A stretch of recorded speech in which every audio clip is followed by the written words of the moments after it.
스바냐 1장 1절 이렇게 말씀합니다.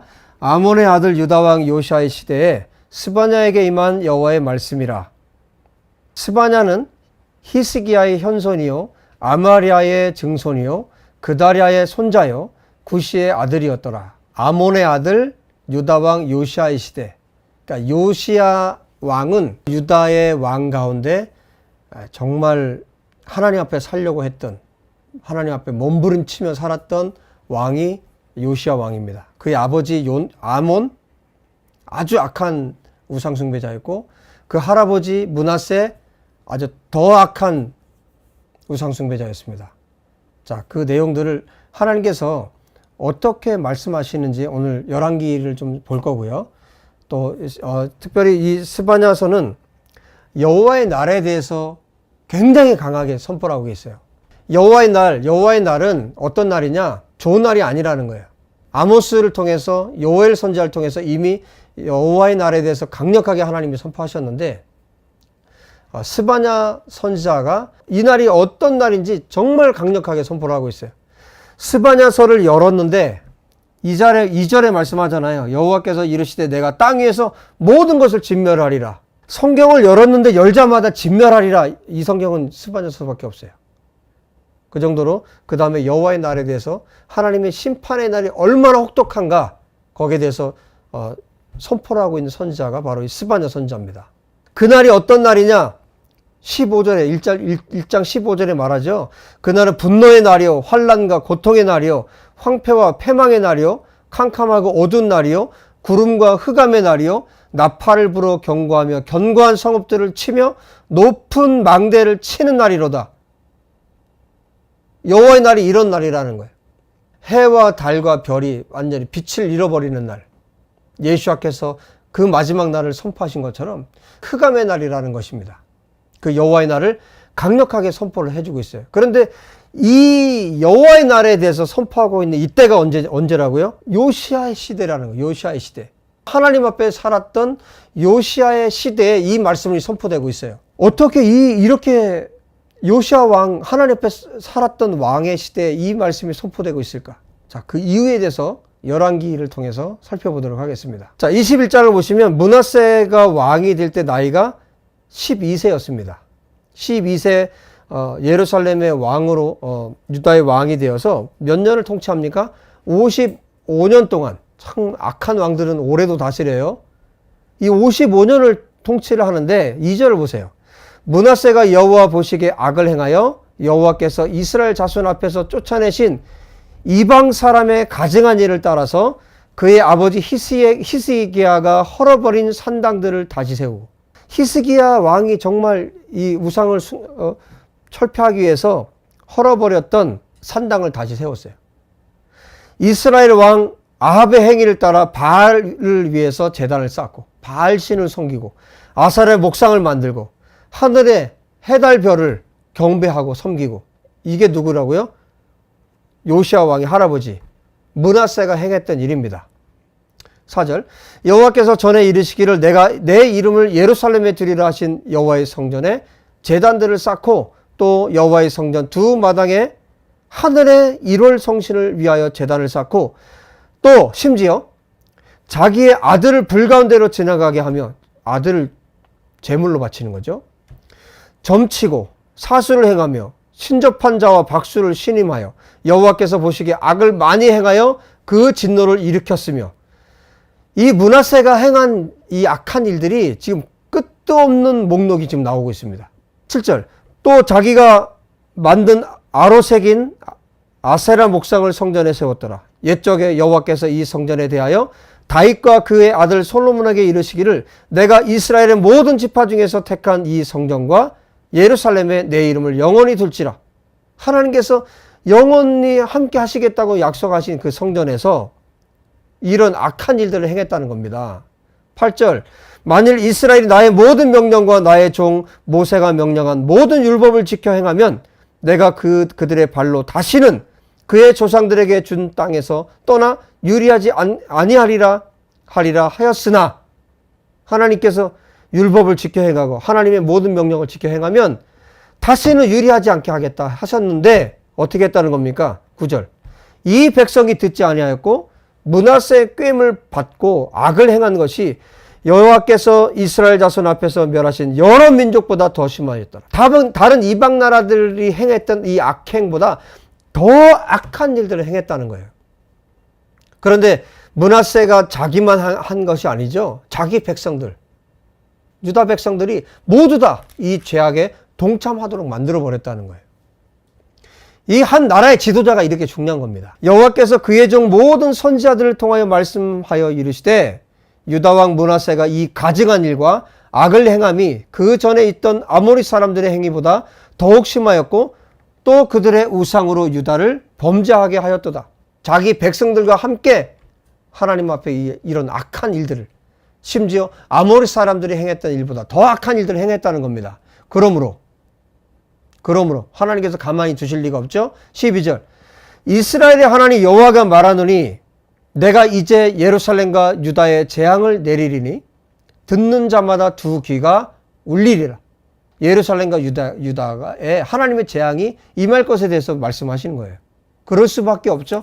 앞에 내용을 보니까 므낫세가 행했던 일들이, 내가 사마리아를 잰 줄과 아합의 집을 다림 보던 추를 예루살렘에 베풀고, 그러니까 북이스라엘에 대해서 쟀던 그 잣대를 어디에다, 이제 예루살렘, 유다에다가 지금 똑같이 적용을 하시겠다는 거예요. 또 사람이 그릇을 씻어 엎음같이, 여러분 설거지해서 그릇을 엎어놓는 것처럼 예루살렘을 씻어버리리라.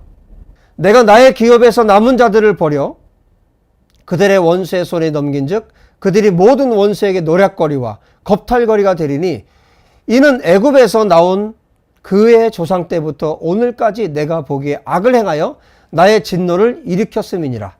하나님께서 유다에 재앙을 내리시는 것은 어떤 이유밖에 없습니까? 죄밖에 없습니다. 자, 16절에 하나님의 평가입니다. 므낫세가 유다에게 범죄하게 하여 여호와께서 보시기에 악을 행한 것 외에도 또 무지한 자의 피를 심히 많이 흘려 예루살렘의 이 끝에서 저 끝까지 가득하게 하였더라. 저는 이 대한민국이 생각이 났어요. 이 16절을 읽으면서 악을 행한 것 외에도 무죄한 자의 피를 심히 많이 흘려, 일제 때부터 또 전쟁을 치르고 그 이후에 여러분 이 나라에 얼마나 많은 피를 흘렸습니까? 피를 흘린 것에 대해서, 무죄한 자의 피를 흘린 것에 대해서 하나님이 절대로 그냥 넘어가지 않으세요. 그 나라의 재판정에서는 그것을 속이고 돈 있는 자들 풀어주고 할지 몰라도 하나님의 눈은 피할 수가 없다는 거예요. 그래서 결국 뭡니까? 므낫세의 이 시대에 하나님께서 보시는 게 무엇이었습니까? 우상숭배의 약한 죄, 하나님을 거역한 이 죄, 그 다음에 플러스 무죄한 자들에 대해서 피를 흘리게 한 것. 이것 때문에 하나님께서 심판을 내릴 수밖에 없다라고 지금 말씀하고 계신 거예요. 그런데 이 므낫세의 그 다음에 뒤를 이었던 아몬은 어땠습니까? 19절부터 아몬에 대해서 얘기를 합니다. 20절 보세요. 아몬은 2년 동안 통치를 했어요, 나라를. 왜냐하면 그 신복들이 죽이거든요.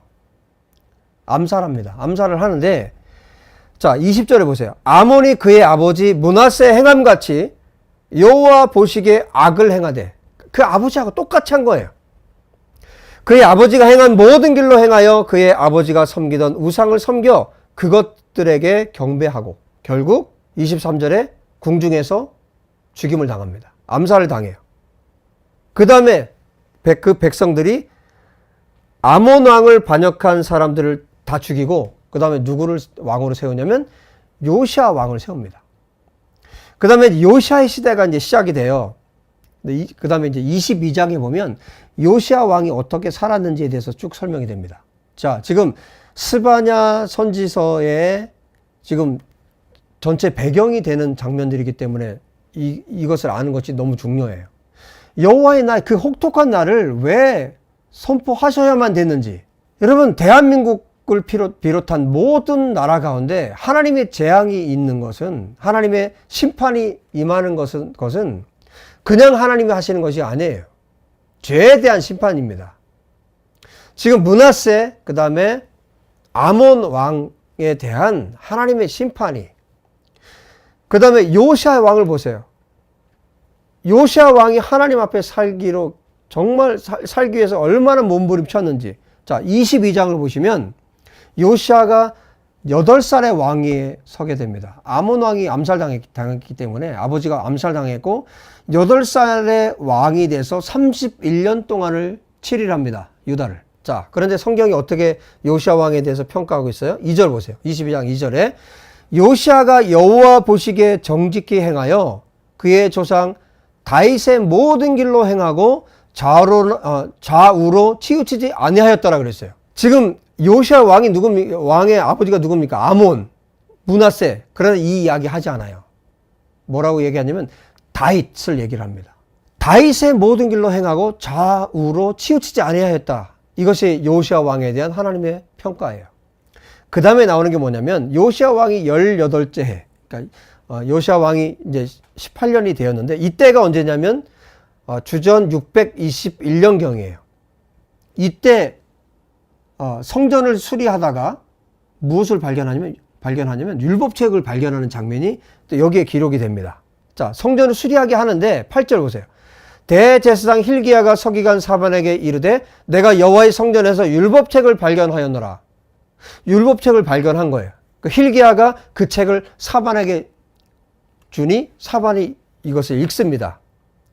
그리고 사반이 왕에게 요시야에게 돌아가서 이 내용들에 대해서 이야기를 해요. 자, 10절 보세요.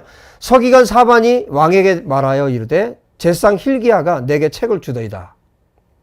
사반이 왕 앞에서 이 책을 읽습니다. 그 성전을 수리하다가 발견된 이 율법책을 아마도 신명기일 것 같아요.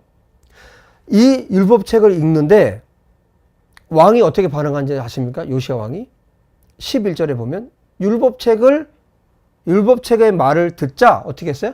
옷을 찢어요.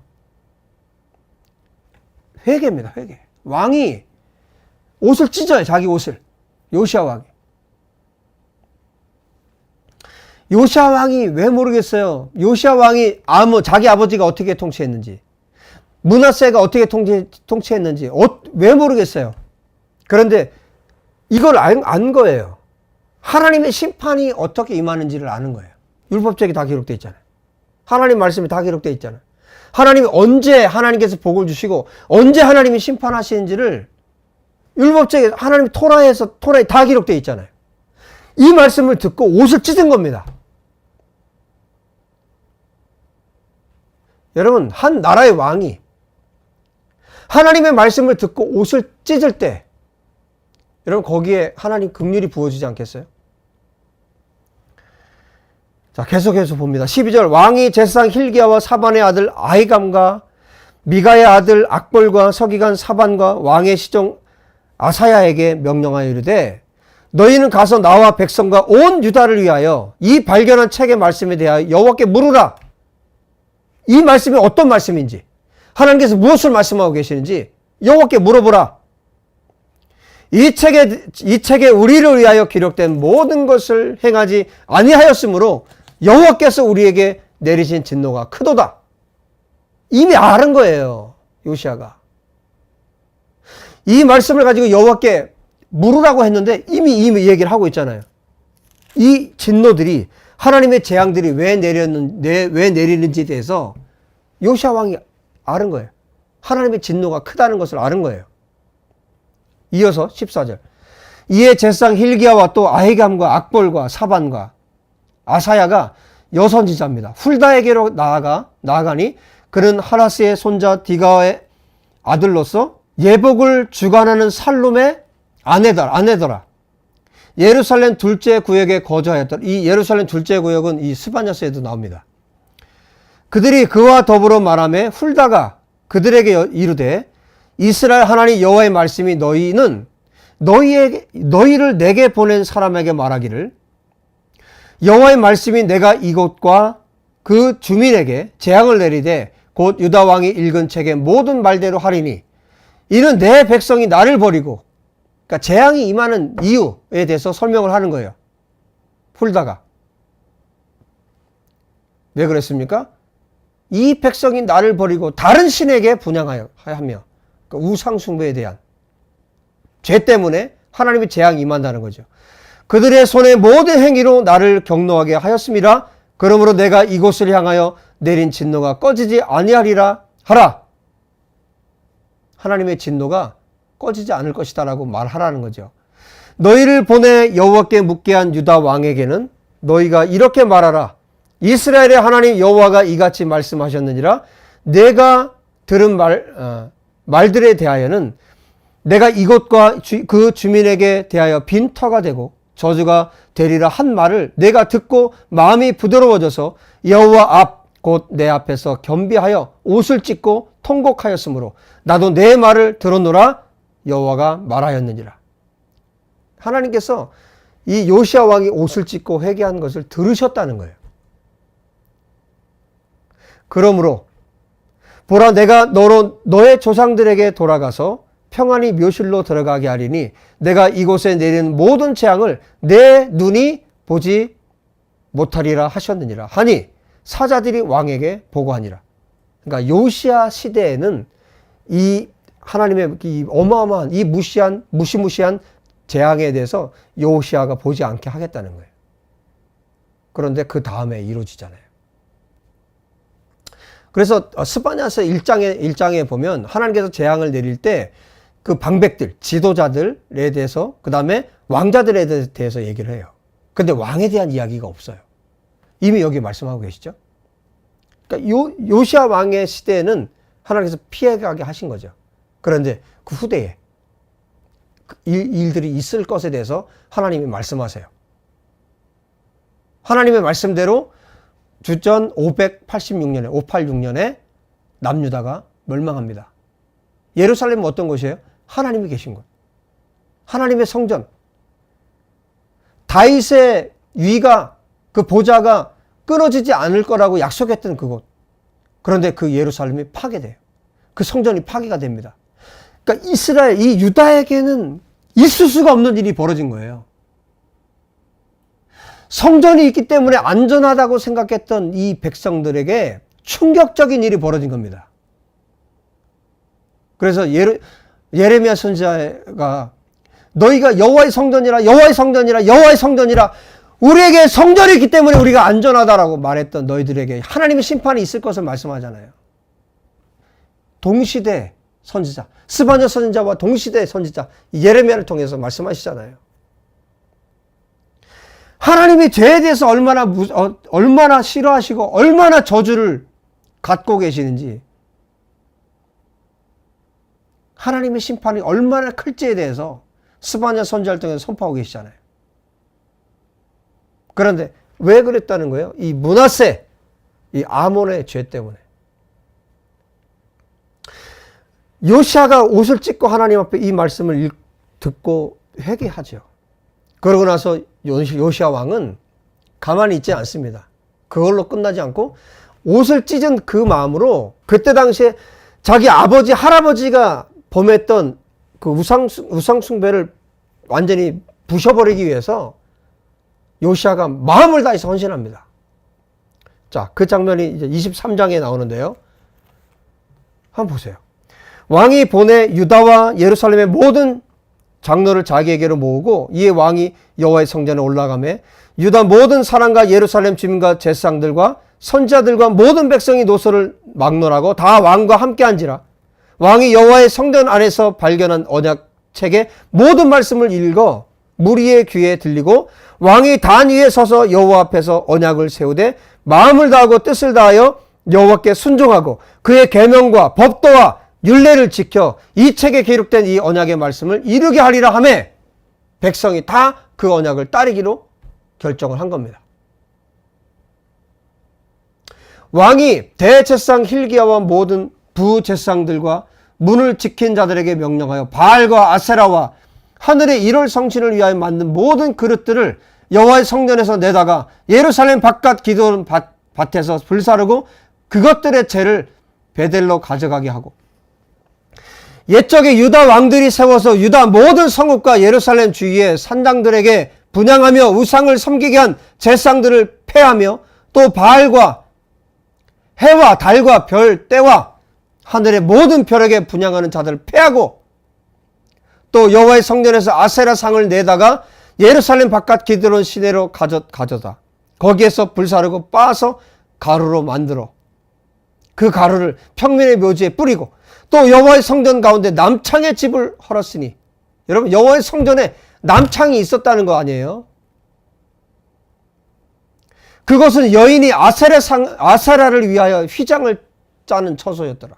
여러분 대한민국 교회 안에 우상 숭배가 부서지지 않는 한 이 땅에 소망이 없습니다.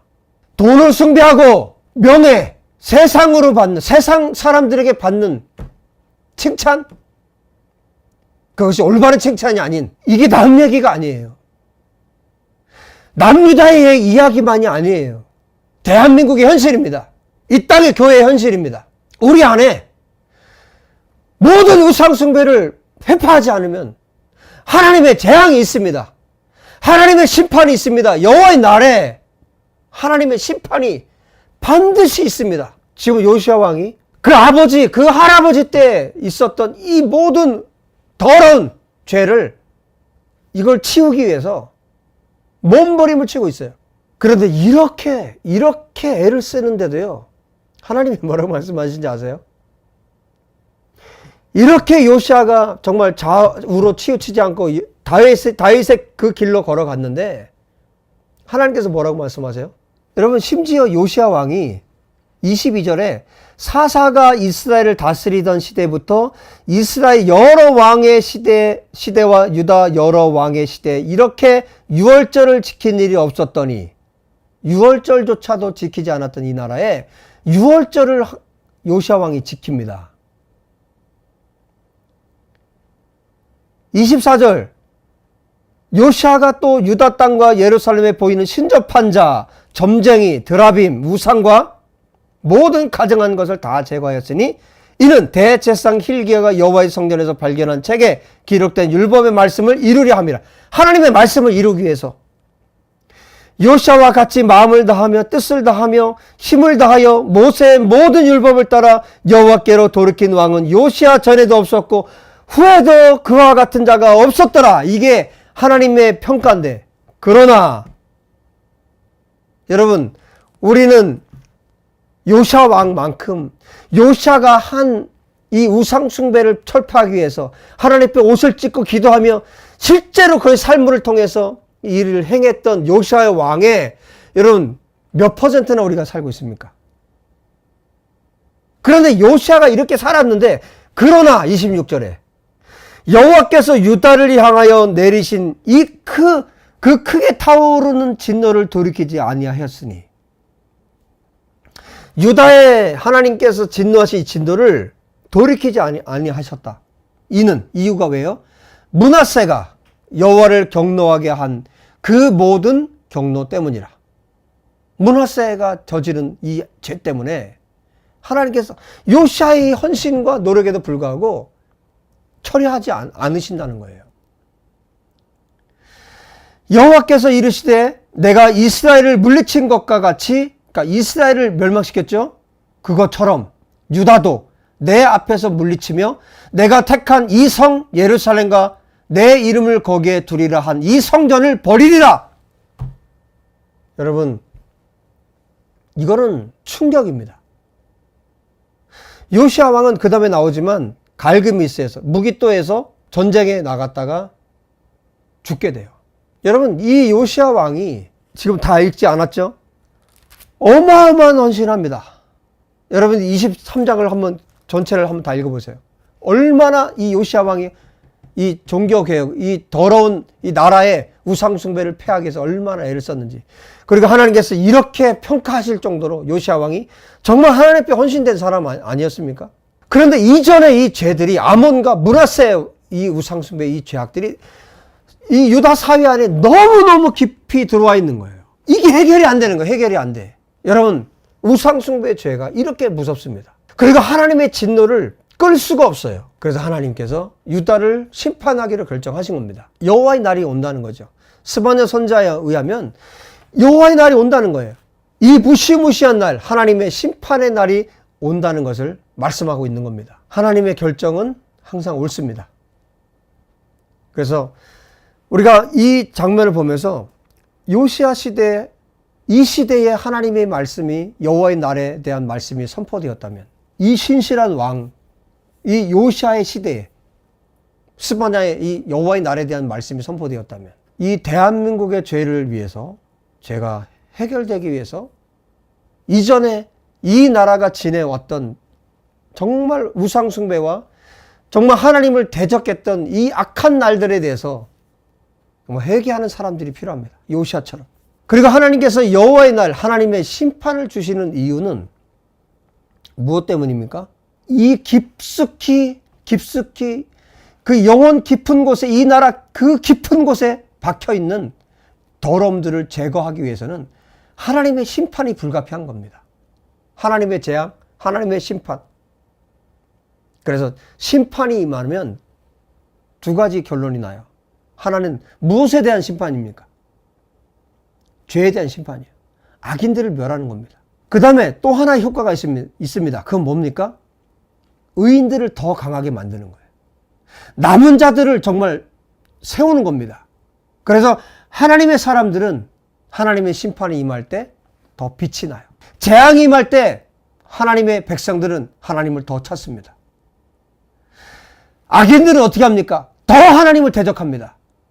하나님의 사람들은 더 하나님을 찾고 악인들은 더 하나님을 대항합니다.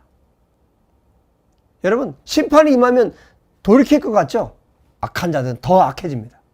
결국 하나님의 심판을 받게 되고 하나님의 사람들은 더 빛나게 되는 겁니다. 보석처럼. 그래서 여호와의 날을 선포하면서 스바냐 선지자가 남은 자들에 대해서 말씀하고 있는 거예요. 하나님은 이 남은 자들을 세울 것이고 또 하나님은 이 심판을 통해서 악한 자들을 멸하실 것입니다. 그래서 하나님의 하나님 되심을 드러내실 뿐만 아니라 하나님의 남은 자들에 대해서 하나님의 칭찬과 명성을 하나님께서 회복시켜 주실 것입니다. 그것이 바로 스바냐 선지자를 통해서 하나님께서 주신 메시지예요. 이 시대나 우리가 살고 있는 시대나 다르지 않아요. 같습니다. 어떻게 보면. 이 시대에 우리가 어떻게 하나님 앞에 살아야 할지, 이 대한민국에서 사는 하나님의 사람들이 또 어떻게 살아야 할지를 우리에게 분명한 길을 보여주고 있는 메시지라고 생각합니다. 여러분, 하나님 앞으로 나갑시다. 요시야처럼 하나님 앞에 나갑시다. 그리고 이 시대의 말씀을 선포하고 있는 여호와께서 그를 감추셨다라고 나는 그 이름의 뜻을 가진 스바냐처럼 하나님의 말씀을 붙들고 나갑시다. 그리고 담대하게 하나님 말씀을 선포하십시다. 우리를 구원할 자는 하나님밖에 없기 때문에, 우리가 할 수 있는 길은 하나님 앞에 나아가는 길밖에 없기 때문에, 여러분, 이 시대에 하나님께서 찾으시는 스바냐, 요시야와 같은 하나님의 거룩한 백성들이, 우리 예수의 교회, 우리 성도들이 되셨으면 좋겠습니다.